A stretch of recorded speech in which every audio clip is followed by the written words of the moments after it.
శుభ్రంగా తొక్కలు చెక్కేసుకుని ఇలా ముక్కల కింద కోసేసుకోవాలి. చిలకడ దుంప ముక్కలు కోసుకున్న తర్వాత ఇలా శుభ్రంగా నీట్గా కడుక్కోవాలి.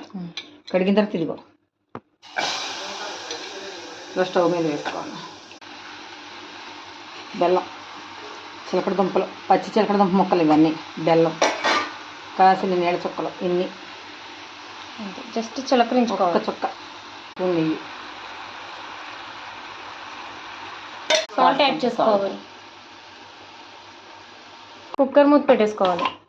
ఎన్ని విజిల్స్? 3 విజిల్స్ రానివ్వాలి. మీడియం మంటలో పెట్టాలి. చిన్న మంటలో మీడియం పెట్టుకుని మీడియం గానా? మీడియం మంటలో అంటే సిమ్ లో కాకుండా పెద్ద మంటలో కాకుండా మిడిల్లో, మిడిల్ మంట పెట్టి 3 విజిల్స్ రావాలి. కుక్కర్ మూత తీసేసిన తర్వాత ఇలా ఉంటుంది, ఉడికిపోయింది. బెల్లం పాకం అంతా పీల్చుకుని ఇలా ఉంటుంది. ఆ నీళ్ళ చుక్కలు కొంచెం అలాగా. దుంప రెడీ, స్వీట్ డిజర్ట్ లానొచ్చు.